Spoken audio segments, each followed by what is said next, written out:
You are using the Azure Machine Learning Python SDK version 2 to manage your resources.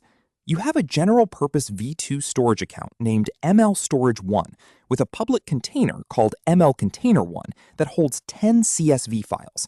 You need to define a data asset that maps to all the blobs within this container. You are provided with two blanks in your registration code.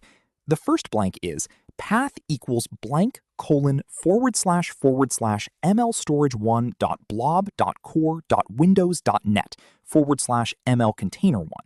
The second blank is type equals asset types dot blank.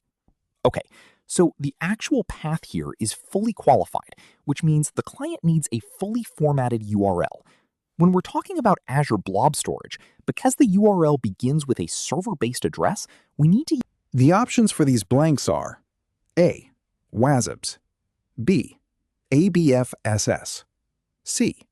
Azure ML, D. URI_file, E. URI_folder, and F.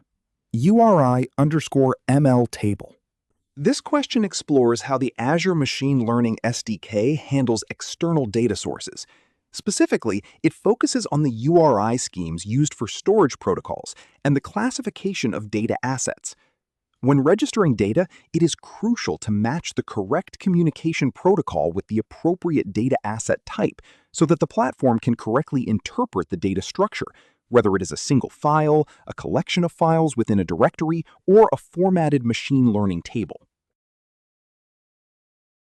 I believe the correct answer is option A, WASBs for the path protocol, and option E, URI_folder for the asset type.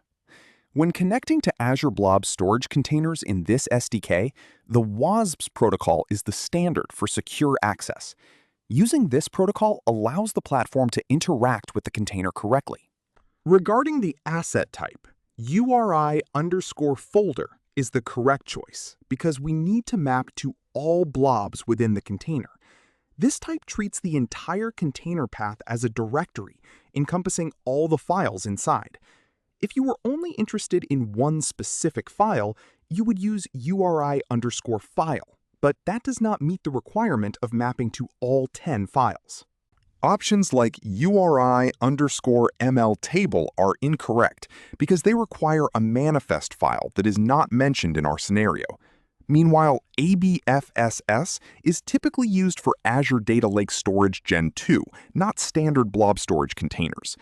An exam tip here: always pay attention to whether the requirement mentions a single file versus a directory structure, as that directly dictates whether you choose a file-based or folder-based asset type.